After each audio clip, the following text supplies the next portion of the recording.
prochain conférencier, ça va être Éric Forgue, que vous avez déjà rencontré. Éric détient un doctorat en sociologie de l'Université de Montréal et il travaille à l'Institut canadien de recherche sur les minorités linguistiques depuis 2003.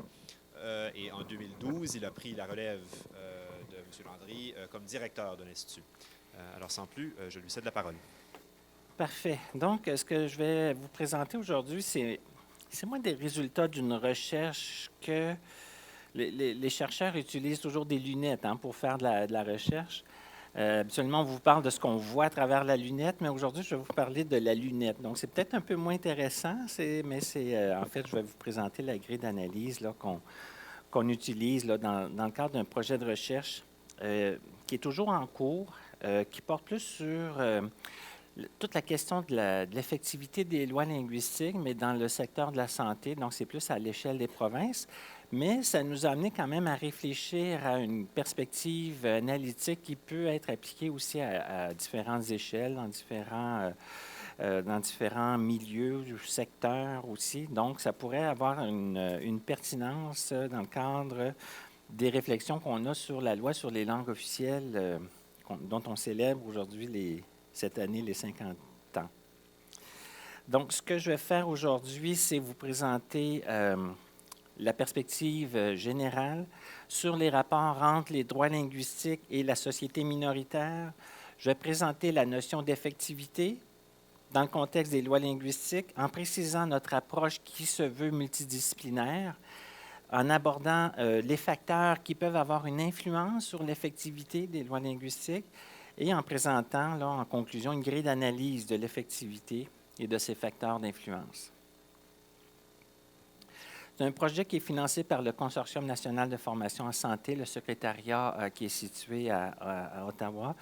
Donc, je rappelle les objectifs, je viens juste de les mentionner, mais ce qu'on veut vraiment, c'est d'essayer d'aller voir les facteurs qui contribuent à l'effectivité des lois linguistiques et des droits linguistiques, là, c'est peut-être un petit peu plus englobant, qui tient compte, entre autres, de la jurisprudence, mais dans le domaine de la santé. Donc, on a réuni une équipe multidisciplinaire formée de juristes, Michel Doucette, qui travaille avec Philippe Morin de l'Observatoire international. Je crois que Philippe est toujours à l'Observatoire. Oh, il a quitté. Donc, ça, c'est des nouvelles les plus récentes. Mais oui, avec Philippe Morin, qui ont fait toute la section juridique de l'analyse. Stéphanie Maillet, qui apporte la perspective des sciences psychologiques, parce qu'on voulait aller voir aussi au niveau de la subjectivité, là, comment ça peut intervenir. Et moi, qui apporte la perspective davantage sociologique. Le point de départ de l'analyse de l'effectivité, c'est il faut voir c'est quoi l'objet de la loi. Moi non plus, je ne suis pas un juriste, c'est vraiment pas mon domaine. C'est pour ça que je vais travailler avec des juristes.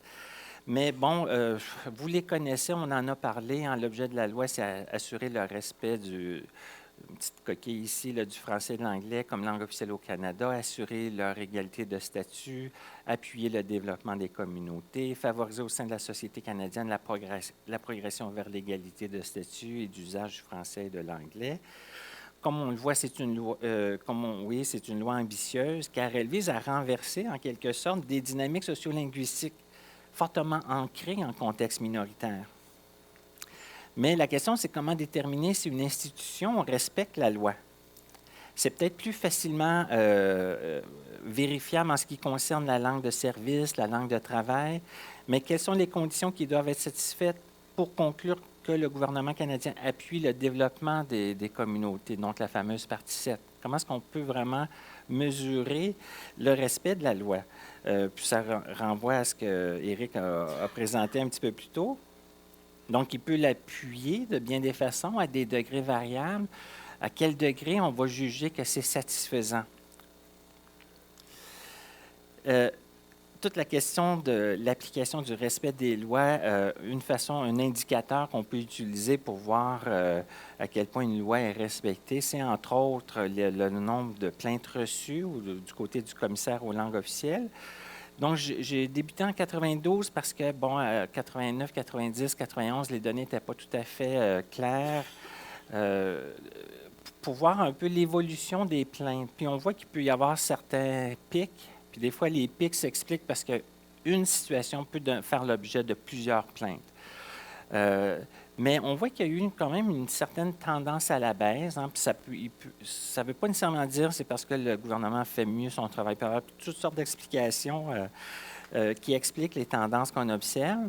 Dernièrement, le commissaire aux langues officielles avait constaté là, une hausse assez forte, puis une tendance à la hausse depuis 2012-2013. Donc, on peut le voir ici là, dans le graphique. Là, je l'ai fait selon les parties, puis là, je l'ai fait sur une plus courte période. Là, on a encore ici le pic en violet, le violet qui concerne la promotion du français et de l'anglais, la partie 7. Ici, donc, c'est un cas particulier. Je crois que c'est de mémoire, c'est la fermeture d'un bureau de Radio-Canada à Windsor. Et puis, un autre cas, il y a un autre pic ici qui concerne la langue de travail, là, qui concerne une situation en particulier, là, qui a donné lieu à plusieurs plaintes.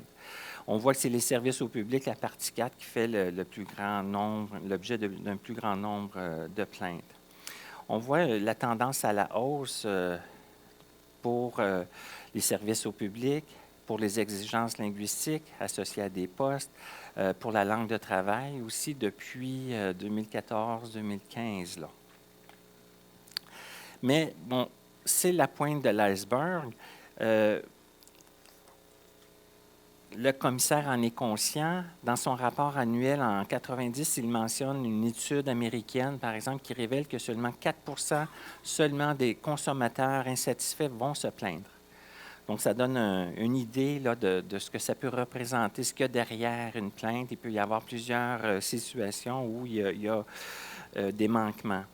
Il donne un exemple. Par exemple, le commissaire a reçu 6 plaintes au sujet d'une lettre unilingue anglaise distribuée en juin dernier à quelques 38 000 citoyens francophones. On est en 1990, là, ici. Donc, il affirme dans son rapport, on aurait tort de croire que les 37 980 autres personnes se désintéressent de toute la question de la langue des services, mais peut-être qu'ils perdent un peu plus confiance dans le respect de la loi sur les langues officielles. On l'a entendu, toute la question du respect de la loi, c'est un enjeu important qui revient dans les consultations. C'était mentionné encore ce matin par Maître Michel Bastarache. Mais ce qui est étonnant, c'est qu'il peut y avoir des réflexions au niveau juridique, mais peut-être au niveau des sciences sociales, on aurait pu s'attendre à ce qu'il y ait plus d'études qui soient faites sur qu'est-ce qui explique qu'on va respecter ou non, ou à un degré qui peut varier, une loi linguistique. Donc, il y a quand même peu d'études qui ont été faites sur le sujet. D'où la pertinence pour moi, il y a un chantier là, qui est un peu en friche qu'il faudrait défricher dans une perspective multidisciplinaire. Donc, sur la question de la notion, si on revient à la notion d'effectivité d'une loi, il y a plusieurs définitions. Ici, j'en donne quelques-unes. J'aurais pu en donner d'autres. Ce n'est pas des gens qui se sont nécessairement intéressés à la loi sur les langues officielles. Hein. Ils peuvent s'intéresser à la loi de façon beaucoup plus générale. Donc ici, le caractère d'une règle de droit qui produit l'effet voulu, qui est appliqué réellement. Donc, c'est une première définition. Le degré de réalisation dans les pratiques sociales des règles énoncées par le droit. L'effectivité désigne d'une part un fait vérifiable, voire mesurable, celui de l'application, susceptible de degré, car l'effectivité n'est jamais totale. D'une règle de droit, d'autre part, ça désigne les effets réels de la règle sur les comportements sociaux. La dernière définition apporte une nuance qui nous permet de distinguer la notion d'effectivité de peut-être celle d'efficacité. Hein. On peut penser, mais c'est quoi la différence entre effectivité et efficacité? L'efficacité va vraiment plus porter sur l'atteinte des objectifs prévus par la loi, tandis que la notion d'effectivité va inclure aussi les effets qui ne sont pas nécessairement prévus par la loi. Donc, le premier pas... je vais voir si je vais au bon endroit. Une loi est effective dans la mesure où elle est en vigueur. Hein, c'est le premier pas de l'effectivité. Une loi prend effet au moment de son entrée en vigueur. Toute loi a un caractère impératif qui varie cependant selon le statut du droit dans une société. On pourrait dire selon le statut des droits linguistiques au pays ou d'une province à une autre. Hein. Donc, le statut du droit ou des droits linguistiques peut varier. La force de la loi peut être renforcée par des recours, des sanctions, des punitions qu'elle prévoit. Deuxième dimension, c'est l'application de la loi. L'application d'une loi repose sur les mesures qui sont prises pour assurer le respect de la loi. Il peut s'agir, par exemple, juste de faire connaître la loi, de formuler un règlement qui vient préciser la mise en œuvre de la loi, d'utiliser des recours possibles, des moyens légaux, des amendes. Un autre élément de l'effectivité concerne les effets réels de la loi. Donc, l'effectivité peut se mesurer par le respect ou non de la loi, incluant les personnes, les institutions, les personnes morales à qui elle s'applique. La réalité montre que l'effectivité est rarement totale. Le respect de la loi est plutôt une question de degré. Il peut y avoir des effets non prévus, comme je le mentionnais, des effets symboliques, par exemple. Ici, il y a une citation: « Au-delà de l'efficacité directe que recherche le législateur en édictant une loi, il arrive que la loi soit aussi parfois chargée d'une effectivité symbolique. » Puis ça a été mentionné ici un peu plus tôt. Donc, dans le cas de la loi sur les langues officielles, l'adoption même de la loi a eu un effet symbolique important en venant renforcer le statut des langues minoritaires dans la société canadienne, du moins au niveau des perceptions, au niveau du message que ça envoie. Pour comprendre l'effectivité d'une loi, nous devons considérer des facteurs juridiques, mais également des facteurs sociaux et subjectifs. La littérature montre que l'application et le respect d'une loi dépendent de facteurs juridiques comme la présence de sanctions, des facteurs sociaux comme l'acceptabilité sociale, des facteurs aussi psychologiques, subjectifs, qui renvoient aux motivations, aux valeurs des individus, à des traits de personnalité même qu'on peut mesurer. Considérant les facteurs juridiques, Allo, en 1981, donc ça date un peu, mentionne certains obstacles. Par exemple, la raison d'être de la loi et l'énoncé de la loi peuvent ne pas être clairs. Ça a été mentionné aussi. Le statut et la légitimité des lois dans une société peuvent être faibles. Par exemple, il peut y avoir deux sources d'autorité. Il peut y avoir le droit, avec sa rationalité, mais aussi il peut y avoir la tradition aussi, puis qui peut concurrencer le droit dans certaines sociétés. Dans une société de droit, l'idéal veut que personne ne soit au-dessus de la loi, mais en réalité, il y a d'autres formes de pouvoir qui peuvent venir concurrencer le pouvoir du droit. Dans un contexte minoritaire, le poids politique du groupe dominant ne manquera pas de s'exercer lors de l'application des lois linguistiques. Par ailleurs, les normes sociales peuvent aussi concurrencer des normes sociales informelles, qui ne sont pas les normes du droit, peuvent concurrencer les règles formelles de conduite. Donc, la norme doit faire l'objet d'une certaine forme de motivation pour l'action. Là, ici, nous passons à une perspective davantage psychologique, subjective. On parle de motivation extrinsèque. Il y a des gens en psychologie comme Rodrigue, par exemple, qui pourraient mieux expliquer ces concepts-là, mais ici, dans l'équipe, c'est Stéphanie Maillet. Motivation extrinsèque, motivation intrinsèque, autodétermination, les efforts qu'on fait versus les sanctions ou les récompenses qu'on peut obtenir. Donc, c'est le genre de choses qu'on peut considérer, et puis là, je passe rapidement. En contexte minoritaire, les rapports sociaux entre la majorité et la minorité, dont je l'ai mentionné, influencent à la fois l'adoption des lois linguistiques, leur mise en œuvre et leur respect. L'adoption de la loi en 1969 découle d'un contexte politique marqué par l'affirmation nationale croissante du Québec, puis on en a parlé hier davantage, qui représentait une menace pour l'unité nationale. Pour reprendre l'analogie de Valérie Lapointe-Gagnon, la commission Laurando-Dunton et la loi sur les langues officielles qui s'ensuivit furent le remède administré au moment opportun. Elle parle de kairos dans son ouvrage, qui est l'art d'administrer le remède au bon moment pour enrayer le mal. Le contexte actuel entourant la révision de la loi n'est plus le même. Le contexte présent est plutôt marqué par une forme de désintérêt de la part de la majorité, voire d'indifférence. Cet exercice n'intéresse plus guère que les communautés en situation minoritaire, ça a été plusieurs fois répété ici. Je dirais que cela n'intéresse plus guère, comme le mentionnait Maître Bastarache ce matin, que les groupes d'intérêt de la société civile des communautés en situation minoritaire. Donc, ce n'est plus un enjeu qui reçoit une attention nationale, comme ce fut le cas dans les années 60. Donc, on a vraiment un changement de contexte ici. La modernisation de la loi sur les langues officielles résulte principalement du travail de lobby mené par des groupes d'intérêt. C'est le minimum requis, car comme le souligne Rocher et Marcotte, dont je mets la citation ici, les lois linguistiques ont un crucial besoin de la part du groupe qu'elles viennent appuyer dans le cadre de ce que l'on peut décrire comme une relation d'interdépendance où la légitimité que l'un donne à l'autre est le principal facteur d'équilibre. Une figure pour illustrer toute la relation qui peut y exister entre le droit et les différentes dimensions politiques, culturelles, sociales et même économiques qui viennent influencer le droit, tant dans sa formulation que dans toute la mise en œuvre là, qui peut s'en suivre. Pour résumer, là c'est juste à titre illustratif, les lois ont plus de chances d'être respectées si les autorités politiques les appuient dans leurs discours et leurs actions, si les lois sont en phase avec leur environnement culturel, si elles font sens pour les individus, si elles n'entraînent pas de coûts trop importants qui dépassent les limites des ressources dont on dispose, et si les normes sociales n'entrent pas en contradiction avec les règles du droit. Si on se met au niveau d'une institution, d'une organisation assujettie par la loi sur les langues officielles, on peut dégager des facteurs qui influencent l'effectivité à un niveau davantage macro, donc qui serait le cercle extérieur.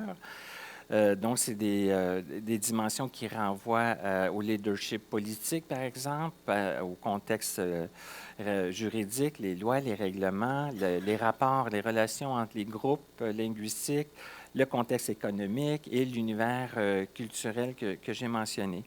La deuxième couronne, en plus en gris, c'est vraiment plus au niveau de l'institution, de l'organisation. Donc, à l'intérieur de l'institution aussi, il y a toute la dimension qui renvoie au leadership exercé par les hauts dirigeants et les dirigeants à différents échelons de l'institution. Il y a les mesures qu'on prend. Est-ce qu'on fait un plan d'action? Est-ce qu'on mobilise des ressources? Est-ce qu'on intègre toute la dimension linguistique dans l'organisation du travail? Il y a aussi la culture de l'organisation qui peut avoir une influence.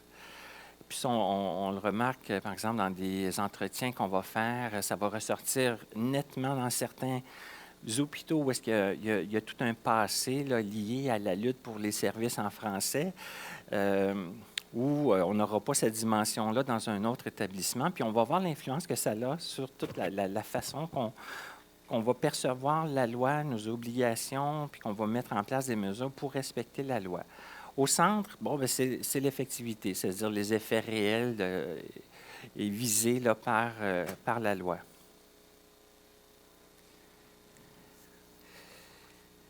Donc, l'analyse de l'effectivité doit considérer ces différentes dimensions si on veut l'approcher de façon globale, de façon multidisciplinaire, multidimensionnelle, à différents niveaux, macro et méso. Donc, on en vient à notre grille d'analyse, en fond. On essaie de saisir l'effectivité à travers ces différentes composantes. Et puis là, je ne sais pas s'il y en a qui sont familiers avec la méthodologie présentée par Kivi et Campenou, qui est un ouvrage de recherche, de méthodologie de recherche en sciences sociales que Anne Robineau connaît. En sociologie, on suit beaucoup. Donc, qu'est-ce qu'on apprend dans cet ouvrage-là? C'est toute une démarche pour définir de façon opératoire notre objet d'étude, ce qu'on veut étudier, en différentes composantes, différents indicateurs qui permettent de déboucher sur des outils d'analyse. Ça peut être un questionnaire, ça peut être un schéma d'entretien, même une grille de lecture si on passe à travers toute la documentation. Donc, c'est notre lunette qui comprend différentes dimensions. Donc, la première ici qui est juridique, je l'ai mentionné. On pourrait regarder, par exemple, on le fait déjà sur toute la question de la clarté de la loi, ou ce que dit la loi. Il faut commencer, c'est le point de départ. Est-ce qu'il y a une cohérence interne, c'est-à-dire à l'intérieur de la loi? Hein? Il y en a qui l'ont mentionné ici, qu'il y a peut-être des parties qui ne sont pas vraiment cohérentes avec les autres parties. Donc, il y a toute la question de la cohérence interne. Cohérence externe aussi de la loi par rapport à tout l'environnement juridique qui l'entoure. Les recours qui sont prévus, la jurisprudence aussi qui constitue une composante importante. Dimension sociale et culturelle, toute la dimension des relations. Est-ce que, par exemple, des groupes de pression qui vont intervenir, l'activisme, le militantisme linguistique, les dynamiques de groupe aussi, quand on est dans des relations interlinguistiques qui vont intervenir, toutes les perceptions aussi. Nous, on va se concentrer dans notre recherche plus au niveau des perceptions. Comment est-ce qu'on comprend la loi? Est-ce que la loi est claire? Comment est-ce qu'on comprend nos obligations? Il y a les normes et les valeurs, les compétences linguistiques aussi. Dimension politique, je l'ai mentionné, le leadership, l'idéologie des partis au pouvoir aussi, donc ils peuvent avoir une influence. Dimension économique, toute la question des coûts qui intervient, mais il y a aussi le marché du travail. Hein. On parle souvent de pénurie de main-d'œuvre comme d'une raison qui explique la difficulté d'embaucher des employés bilingues à certains postes. La dimension organisationnelle, on rentre à un niveau plus méso, donc l'engagement des hauts dirigeants, le contexte financier. Donc, c'est à peu près les mêmes dimensions, mais à l'échelle de l'institution ici. Donc, pour accroître l'effectivité, je conclus, les acteurs ne contrôlent pas toutes les dimensions et leur contrôle est limité. Donc, ils ont chacun leur sphère d'influence. Il faut le considérer. L'approche contraignante a ses limites. Elle ne requiert pas une forte intériorisation des normes. On s'assure d'un certain respect de la loi tant qu'on exerce la contrainte, mais aussitôt qu'on cesse de contraindre, de pousser, de forcer, le respect de la loi risque de diminuer. Donc, le développement de compétences organisationnelles, pour moi, ça m'apparaît une avenue aussi qu'il faut considérer quand on parle de mettre en œuvre, de faire respecter la loi à l'échelle des institutions. Donc, de développer des compétences linguistiques, culturelles au sein des organisations qui favorisent une intériorisation des normes. Et là, on a plus de chances d'atteindre nos objectifs à travers la loi. Donc, ça, je vais passer ça ici. Pour moi, c'est un chantier de recherche multidisciplinaire qui est prometteur. Donc, j'invite les chercheurs qui s'intéressent à ces questions-là et les intervenants aussi, les législateurs, puis les gens qui doivent faire respecter la loi, considérer toute cette question de l'effectivité dans une perspective globale et multidisciplinaire. Voilà, merci.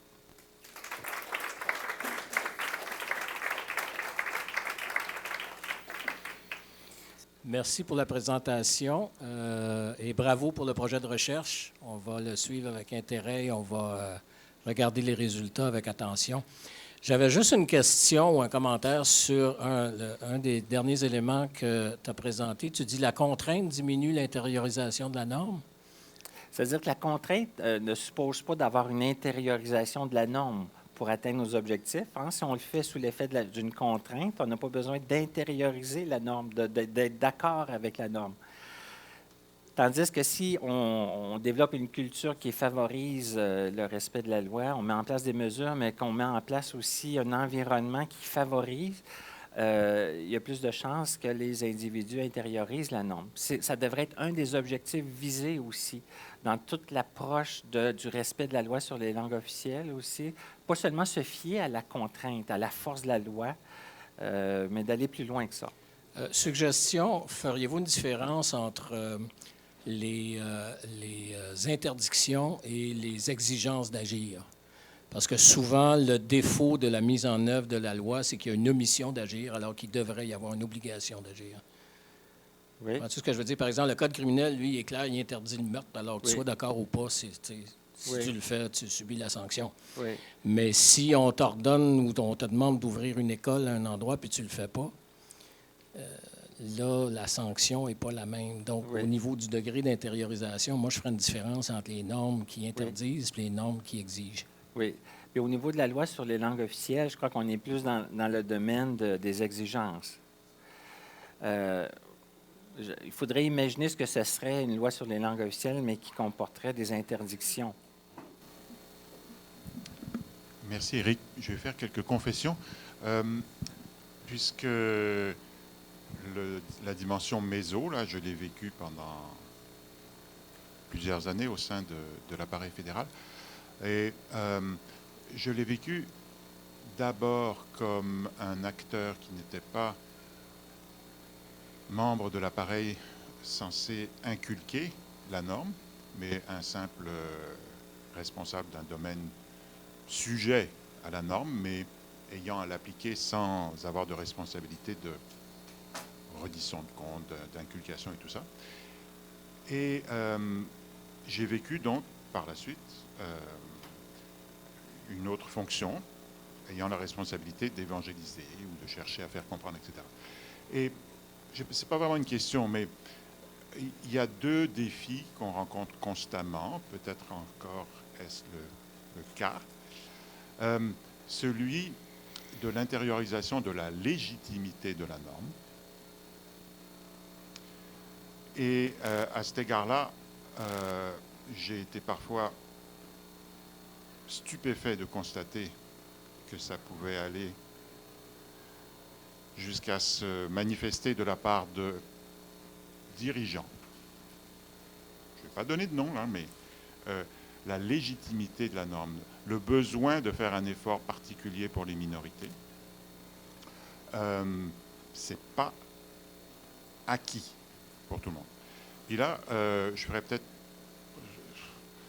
Ça peut se manifester à l'égard des minorités francophones aussi bien qu'à l'égard de la minorité anglophone, hein, pour des raisons différentes, mais ça existe. Et l'autre défi, c'est de comprendre comment appliquer la norme dans des institutions dont le mandat premier est très précis, très spécifique, appliquer la sécurité routière sur les routes où on fait respecter la loi. Vous voyez de quelle institution je parle. Et c'est vraiment pas évident de comprendre comment la norme peut s'appliquer dans le cadre d'un mandat qui n'est pas spécifique à la culture ou la langue. Oui. Moi, ce que j'observe dans les entretiens qu'on fait, c'est qu'on voit vraiment une différence entre la personne qui est convaincue, on doit faire quelque chose, c'est intérioriser, puis c'est de voir comment. Puis comment est-ce qu'on peut influencer les collègues autour. Puis, donc, il y a ces gens-là pour qui c'est même plus une question. Et il y a d'autres gens avec qui on fait des entretiens, puis là, c'est une question de calcul.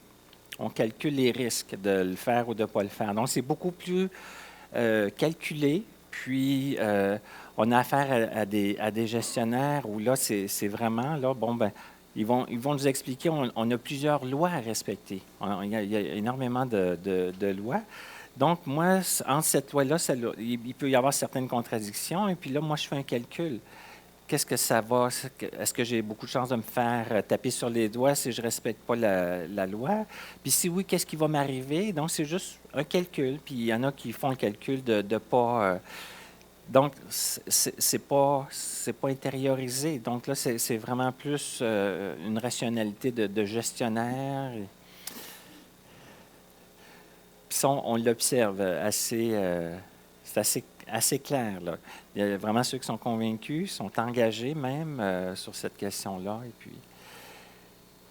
Et il y a plusieurs dimensions. Là, on n'a pas fini nos analyses. Il y a plusieurs dimensions qui vont nous permettre de voir un petit peu qu'est-ce qui fait la différence. Il y a le passé de l'institution, il y a l'historique, même de la personne aussi, sa trajectoire personnelle qui va intervenir.